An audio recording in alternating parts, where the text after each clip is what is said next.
Hi, and good afternoon. Thank you for joining our webinar.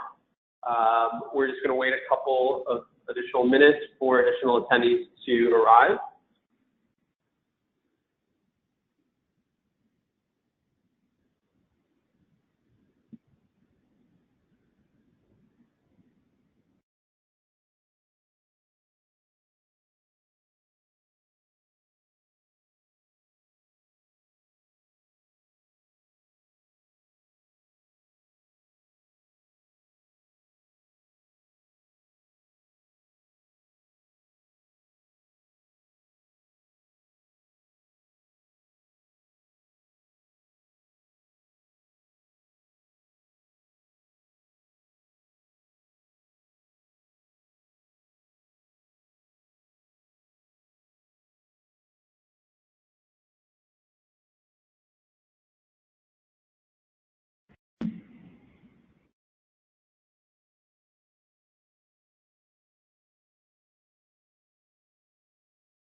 Thank you for joining us this afternoon. Our webinar today will be on data monetization and behavioral targeting in e-commerce. We have pretty healthy attendance numbers this afternoon. Topics that we will be discussing, in addition to data monetization and behavioral targeting, will be digital transformation and segmentation.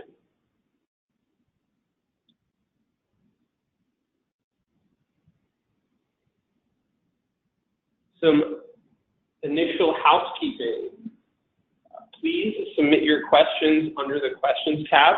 We will try our best to address them throughout the webinar, and we will reserve additional ones for the Q&A at the end of the session.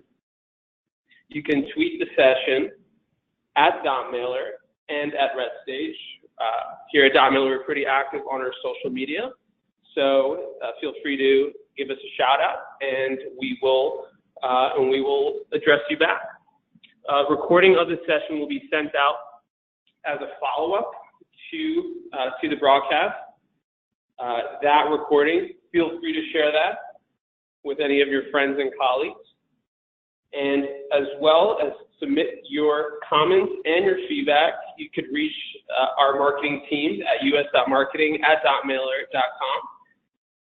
And the Redstate speaker, Hassan Elkami, can be reached at helkami@redstage.com. Our speakers today are Hassan Elkami, SVP of Strategic Partnerships at Redstage. Hassan is also serves on the Rutgers University Board as Chairman for the Center of Innovation. And prior to Redstage, he was VP of Digital Transformation and Strategy at Damco. And Hassan, do you want to say a few words about yourself? Sure, thank you. So along with digital transformation, data is a big part of that, part of what I do in my day-to-day here. And a lot of what I've done has been translated into some of the curriculum at Rutgers University across digital transformation, design thinking, for students that need it most, not the ones coming out of high school, but the ones like you and me in the workplace that tend to be thrown into a project or into a department or a new role and kind of have to figure it out. So I'm excited to help guide that and bring some value to this space. Great. And James Denker, Channel Manager at dotmailer. James, prior to dotmailer, served almost 10 years at IBM and manages our North American partnerships. And he also just celebrated a birthday yesterday. James, do you want to say a few words about yourself? Yeah, thanks, Martin. Happy to be here and teaming up with Hassan, who, kind of is taking the next generation from his, work over at, Rutgers and moving things forward. Welcome everybody. Here just talk about a bit about, how our multi-channel can, from an education perspective, really help, your segmentation, your retargeting efforts in terms of increasing lists, maintaining lists, keeping things clean, and how that complements with some of the digital transformations that's happening over at Redstage, which is platform agnostic. We've been partners with them for a while with plenty of clients that we mutually share now in terms of we go to market. So happy to be here and happy to chat a bit more about it. Super. A little bit about Redstage. 10 years of experience, having collaborated on more than 700 e-commerce sites. They are supported by an infrastructure of more than 700 employees across 5 continents. They specialize in B2B and B2C, and they are Magento, BigCommerce, and Shopify Plus partners. And here at dotmailer, we, as all of you may know, we're a marketing automation platform, top-rated mid-market solution by G2 Crowd. We cover everything from email to marketing automation, SMS, Facebook and Google retargeting, and we just launched our live chat and app push notifications in our 18.3 release. We have a global customer base of over 80,000 individuals across 150 countries. And we actually just signed a client in Mauritius, which is pretty cool. That is an island off the coast of Africa, in case you don't know. And we also are partnered with the top e-commerce platforms. Magento, we're bundled into their offering, and we're also partnered with Shopify Plus and BigCommerce. We've been around since 1999, around the time I was using AOL as my email, headquartered in London, offices in New York and Los Angeles. And without further ado, let's jump to the questions. The first question is going to be to Hassan. What are the most beneficial lead generation tools I should set up as an e-commerce store owner? Sure. So there's a number of tools. I like to aim at the low-hanging fruit. What can we do now? What's most important? Things like a special offer pop-up, splash popovers for first-time customers, very easy to put in place. Seasonal deals and bulk discounts. I'll focus on a few other things. I mean, highly targeted email marketing based on your customer individuals, purchasing habits. A good example is our CEO, Adam. eBay sent him an email with summer styles, including things like, I think, hats for women and handbags and even Crocs for that matter. 3 things he's never purchased in his entire life. Maybe the Crocs, but who knows? Targeted emails that are user-specific enhance the user experience and increase conversions. You might have a triggered behavioral system that can accurately segment your customers and send them the most highly targeted emails possible. Send them an email about the item they looked at, but browsed and then abandoned. Remind them about things that are in their carts. Send them seasonal promos and deals that keep them coming back. Customer reviews is another thing. I mean, customer reviews and other user-generated content go a long way, increasing the trust, customer values, as well as conversion rates. We work with a number of great companies on that as well, make it very easy. Some free tools out there as well. It's simple to plug in just to get things going. Reducing friction at checkout is another. Your site should have as many payment options as possible to help mitigate friction at the checkout. Now,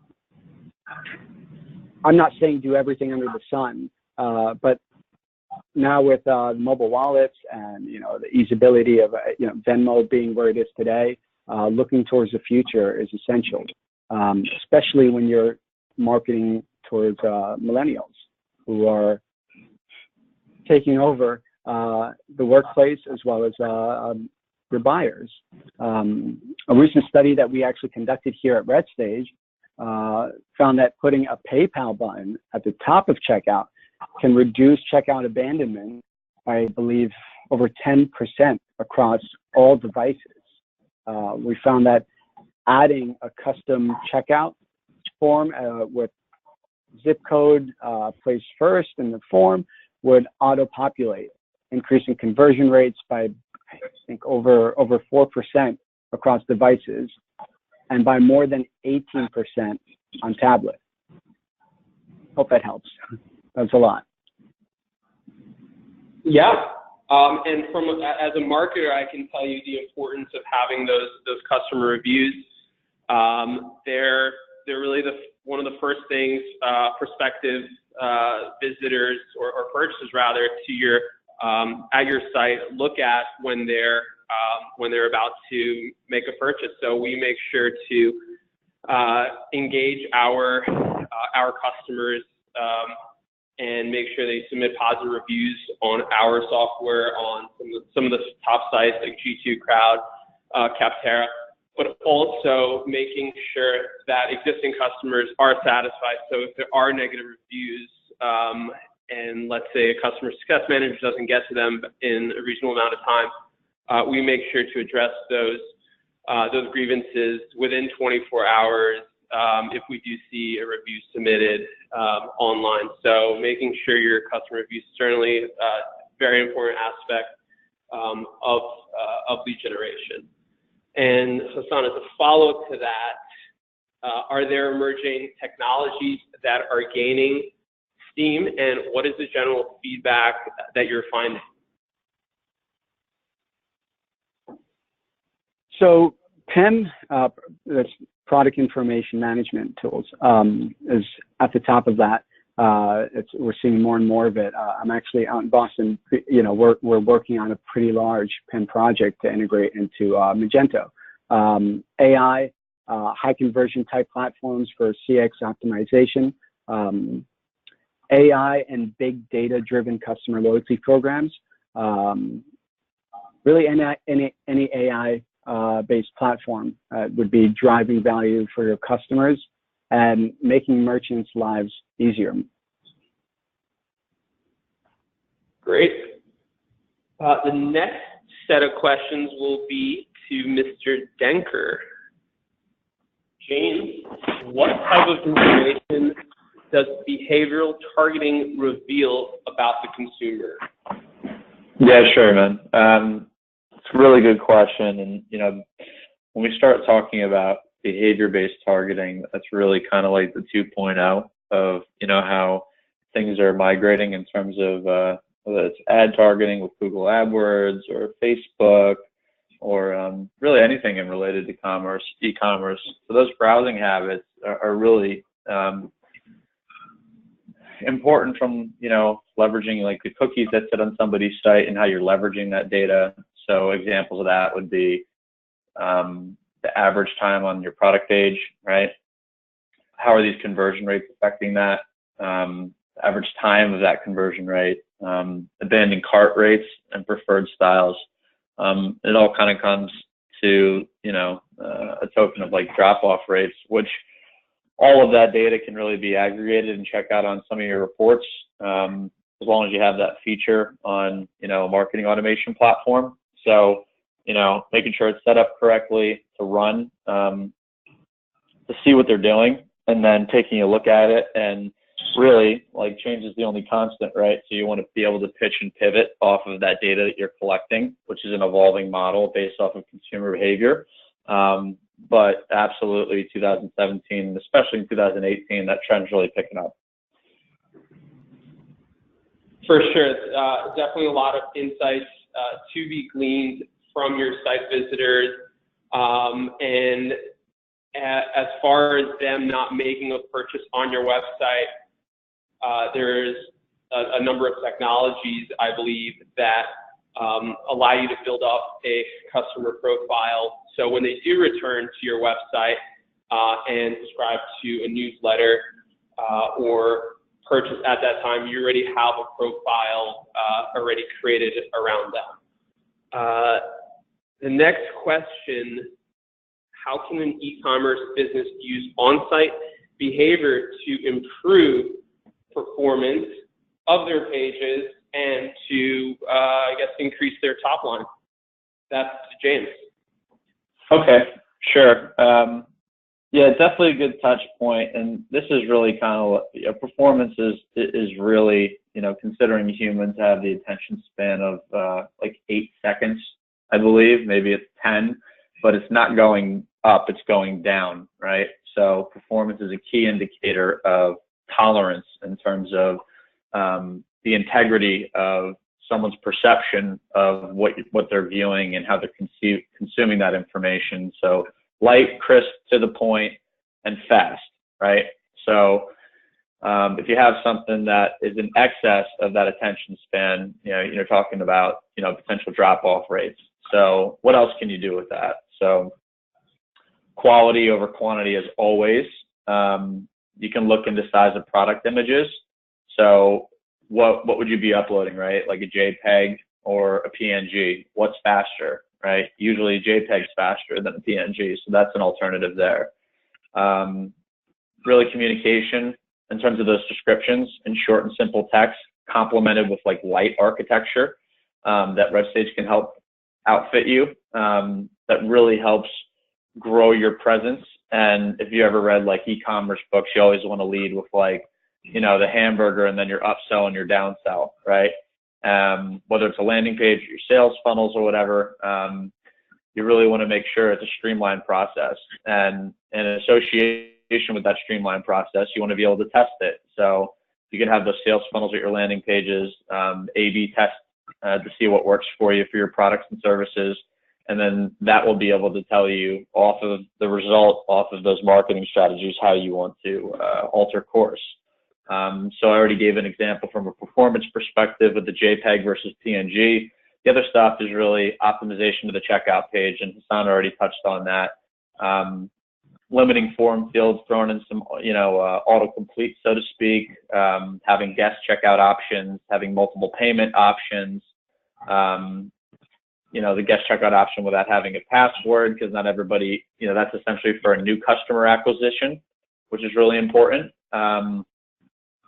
Having that shipping and tax charges up front. So if you want to team up with like Avalar for that, or drop shipping or something with like a ShipStation or Shipper HQ, those are all partners of ours.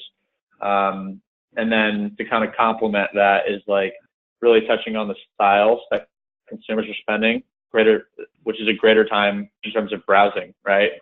So if we don't have a direct correlation with that purchase rate, maybe you should consider exploring adding variants or changing that pricing. So it's kind of failing forward in a sense with A/B testing and having structure, but being vulnerable to that, to that changing ecosystem, so you can pitch and pivot off that. Hopefully that makes sense.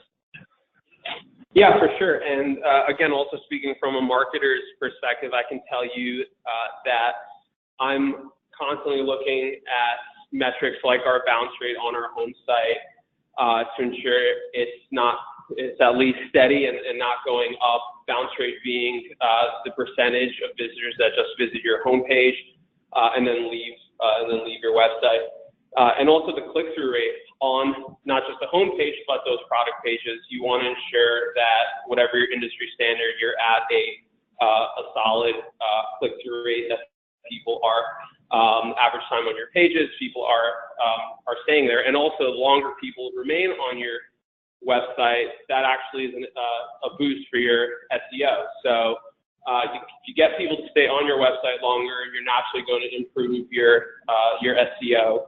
And there are also, I know, technologies that allow you to, there are heat maps on your website, so you could actually see where people scroll through the page where they stop. So if you are trying to focus on some of those top products and showcasing them, if people are not sticking there, perhaps you should swap out some of those products with different ones if people aren't responding to them. And also from like a data sets, Google Analytics obviously make sure you're subscribed to that. And James, you mentioned A/B testing. Optimizely is a great tool to A/B test your pages, and that's something that we do not just with email, but that I do on our home site and our various pages. And the next question, again, to, oh, did I jump one? No, I didn't. Okay, the next question is to Hassan.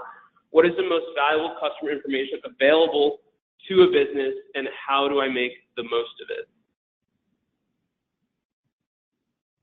So you only get to pick one here. So we know there's the big four. That is name, address, email, and mobile number. If I had to pick one today, I mean, I think as things progress, it'll be something else. But today, if there's one most valuable piece of data, it has to be the email address. I think eventually the mobile number will start to grow as we continue to figure things out in this space. And I think it's growing faster now more than ever, with a lot of in-store mobile marketing. But staying on the topic at hand here on the email address, in a lot of cases, it's all you need for lead generation form. Everything else will sort of come naturally through nurturing. Just makes it easy for someone to sign up and check out as a guest, at least from what we've seen with our B2C customers. After that, I'd say conversion rate of individual customers. With this info, you'll know who your buyers are. You can offer them incentives to build brand advocacy. Sometimes a little thing goes a long way, as simple as it may be, 10% off, or, free shipping, or here's a gift, when you're spending over $100, or it's your birthday, here's a kickback, through email. Sometimes talking to a VIP customer as well, as we've seen with a lot of our B2C customers on the retail and CPG side. Something as simple as taking that time to speak to that VIP customer about what they like or dislike about the store can truly help drive dramatic improvements in CX. And tracking customer behavior will make or break your brand. That's why it's essential to really. It's as simple as just an email coming from someone, not a computer, not a robot, saying, hey, I know you got this. I want to know a little bit more about your experience. What can we do differently? What do you like? It goes a much longer way. And I believe working with dotmailer and some of the mutual customers, we've seen the value that comes from that. You have a long life customer, but you're learning and measuring from that to make things better or expand on things. Hope that helps. Yeah, I thought I heard it correctly, but you said email is one of the most important customer information. And is there any bias to that answer? No, right now it's the most valuable piece of data. As of today, it is the most valuable piece of data. It's essential. You can break into other components from there. So I'd have to go with email today. Okay, I'm just joking because we are an email marketer, but I know what you're doing. I know what you're poking at, Martin. Come on.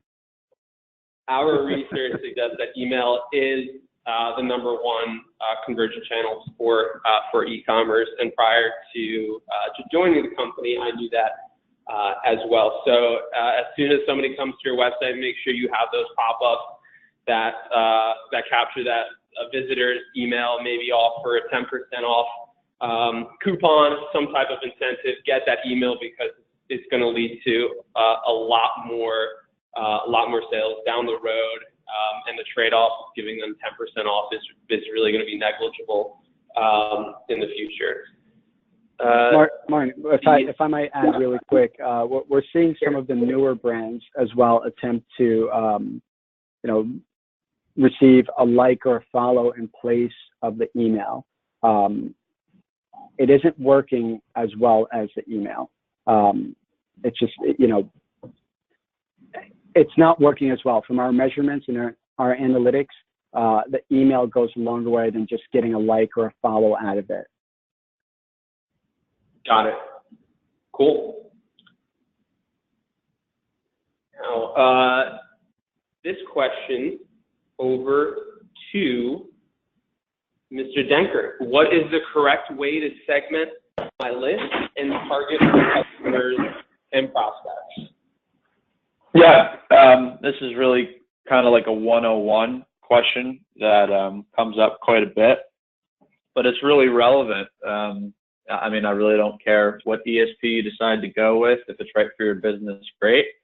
But this is a really key fundamental, founding cornerstone in terms of, doing things right versus just kind of doing traditional email marketing, which is, going to not help you out in terms of the relevancy and the quantity, the qualitative component of, how you're going to market. So if we're going to do this right? So it's all about how you're going to take that customer base, making sure that your list is clean first and foremost, and then how you're going to take that list and categorize it for how you're going to overlay that segmentation onto your customer journeys, which is your automation campaigns. And if you're smart, you do it on a multi-channel level. So, the category of those buyers, right? Whether it be gender, like a men and women thing, the specific sale, the SKU associated to gender, or however you want to configure it in that and or combination.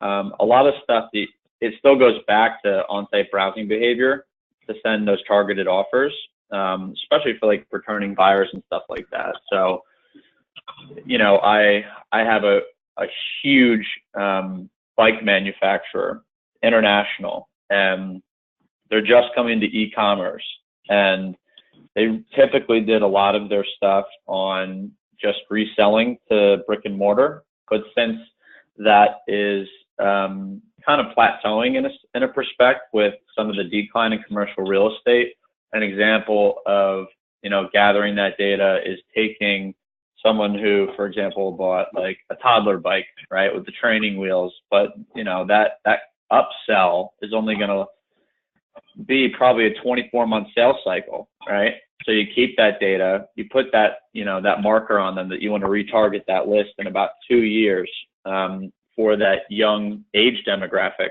right, regardless of gender, and then you sell them that upsell through, whether it's like a VIP campaign, if it's a high-end bike, moderate, and low-end bike models. But you can still apply the low, medium, and high-scale products SKU set and apply that to automation campaigns that, at least for dotmailer, we have pre-built that you can select. So all you do is create the content, you drag and drop it in, hook up with your Shopify, Magento, BigCommerce product SKUs that automatically associate itself into dotmailer, drag and drop it in, and then when you want to put that inside of the automation program. So first step, clean list. Second step, segment properly. Third step, multi-channel customer journey inside of your automation programs, and then you will see an absolute return on your investment.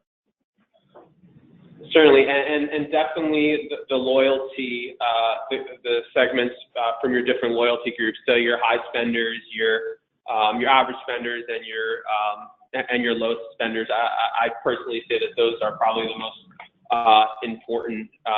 So obviously, you want to send more promotional offerings to your high spenders, and then don't bug your lower spenders too often. Maybe send them one email per week versus email every couple of days. And the next question over to Hassan. What sort of tools exist to gather visitor insights if an email isn't captured nor a purchase is made? Sure. So there's a variety of CRM platforms that actually help capture IP addresses to anchor lead data, including location data, time spent looking at particular items for that matter, social media info, and just so much more. It gets a little, creepy, but there are great tools that help. And when it's time to finally fill out that form, so that you'll have the person's entire customer profile built out and ready to market to properly. There's other tools in place. This is the low-hanging fruit here. And they're actually very simple out-of-the-box ones that can provide you with a lot of these ready to go, making it easy. So I would say that's the number one. That's at the top of the list right there. Great. And the last question is going to go to James. How frequently do I engage my email subscribers? Yeah, that's another really important one, right? Especially with the ever-evolving algorithms in terms of how they quantify and quarantine specific, domains going against the ISPs of the world. So, I'd say qualitative over quantitative. Once again, open rates of email subscribers, like highly engaged contacts, should really receive more promotional offers. I mean, I've seen people that have sent 3 or 4 emails a week, whether it's a newsletter, promo, doesn't matter. And you see people just kind of fall off the map in terms of their unsubscribes, just because the frequency is over the top. And it kind of correlates to, this model of like RFM, recency, frequency, and the monetary value of the customer. That really kind of applies to, subscribing rates as well. In terms of an engagement factor, just keep it really at 1 email per week. Standard contacts, make sure you're segmenting it properly. Additional sends to highly engaged prospects, semi-annual sends, holiday promotions, seasonal offerings, flash sales, that stuff would apply. Just making sure it's relevant to that specific customer, and limiting it to about once a week should be sufficient in terms of maintaining that list of your single and double opt-ins. For sure, and certainly looking at those open rates and those click-through rates are probably going to be the biggest, rather most important indication of how frequently you're engaging your contacts. If they have a high open rate, high click-through rate, then feel free to send them more targeted offerings. If their open rates and their click-through rates are low, you don't want that person to unsubscribe from your list. So as you point out, James, perhaps just send them 1 email per week. And so I've been trying to monitor all the questions that have come in. I haven't been able to answer a lot of them, but I think we could probably squeeze in a couple here in the remaining Q&A. So the first question, and guys, feel free to answer this as you find appropriate. The first question is from Mark. How effective is retargeting website visitors? This is a great question, because this is something I've just implemented in our AdWords campaign. So if one of you want to jump in and answer that on retargeting website visitors. Yeah, sure, man. This is James. I'll take it. So, I'm such a textbook guy. It comes down to like the rule of 7.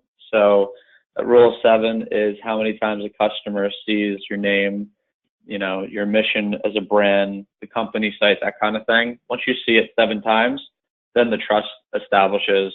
Then they're more likely to buy. So That is a common trend that has been proven time and time again.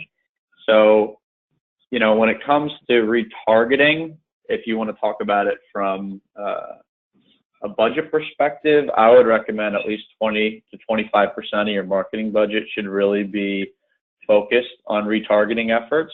Obviously, depending on how your client list behaves, since you're typically seeing anywhere from 2 to 4% conversions on your website. You want to leverage stuff like Facebook and Google AdWords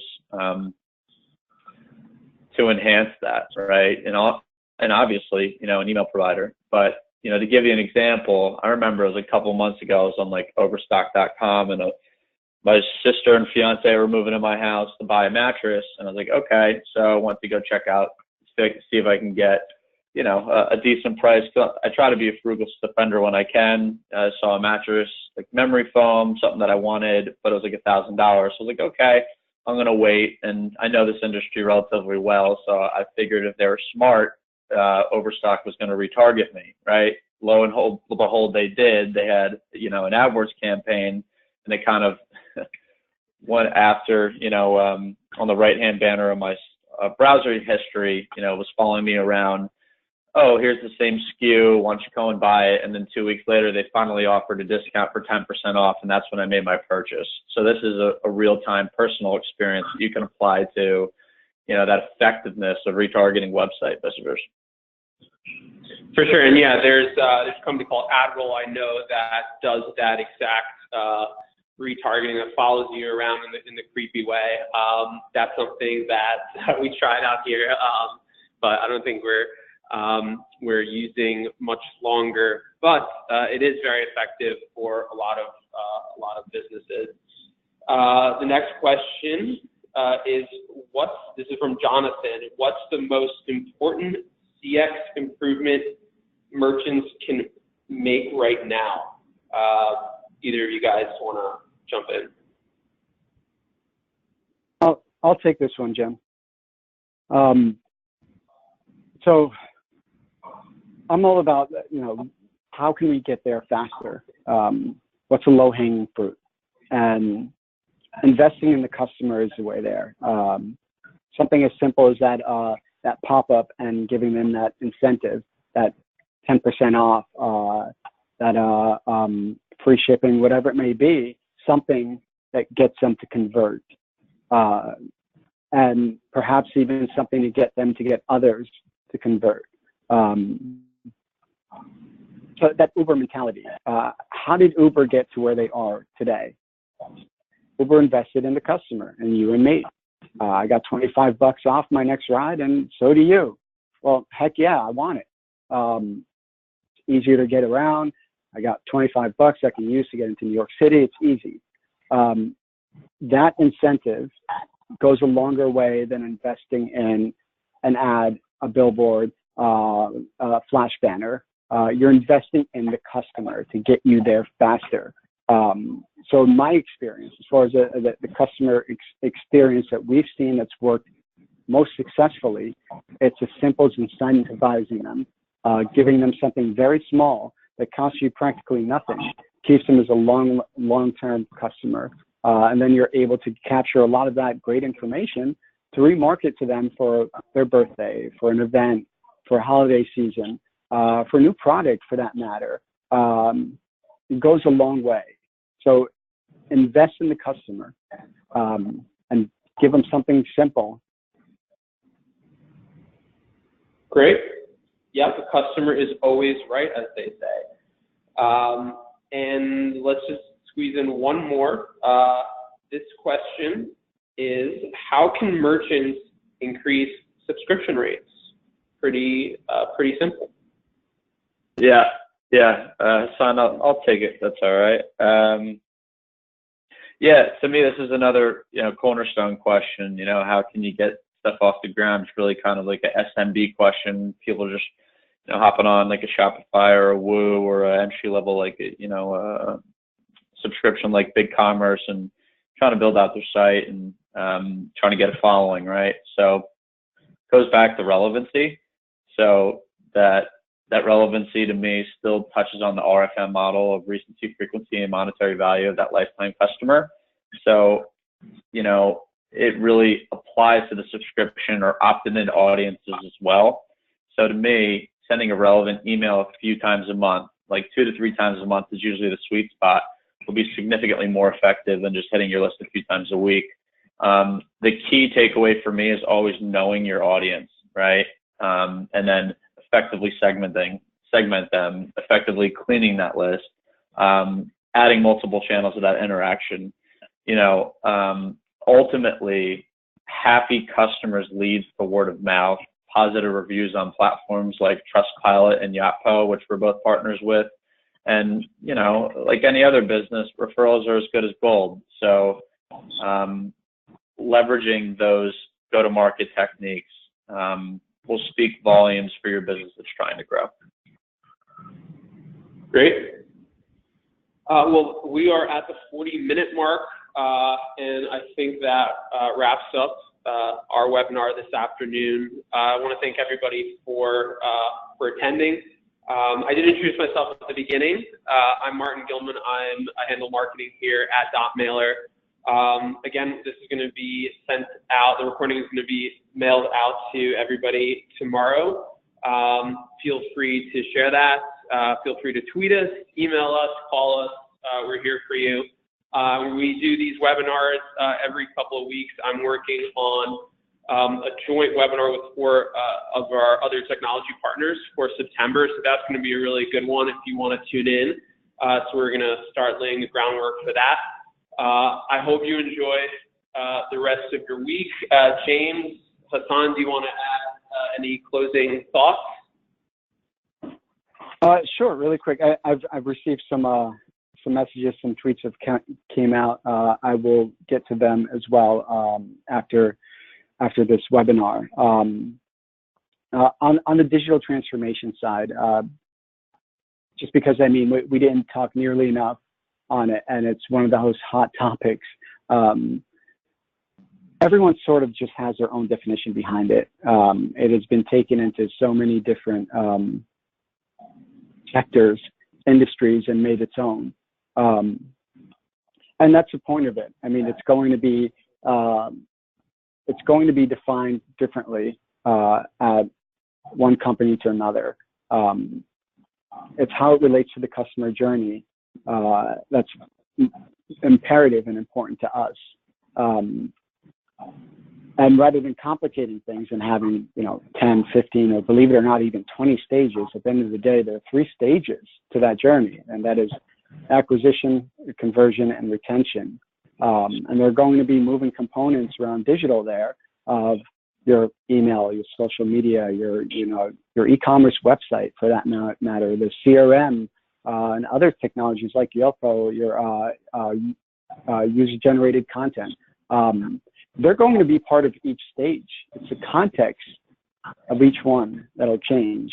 At the end of the day, it's providing the best user experience to convert your customers and provide them with the best possible services through digital transformation. For sure, and that last one, customer experience, to me especially important, because if you're going to invest all the time and energy to close the deal, you want to make sure your retention rate is high. So that's probably, in my book, that would probably be one of the most important, if not the most important, factors in the customer journey. James, do you have any final thoughts?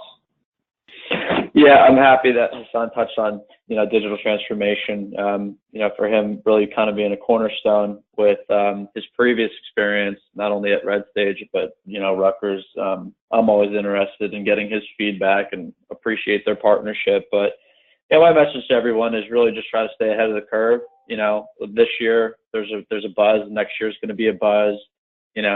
Keep your pulse on what digital transformation means, right? And how that defines your business, AR, VR, AI, BI, behavior-based tracking, right? And then see how that machine learning kind of grows and couples into that.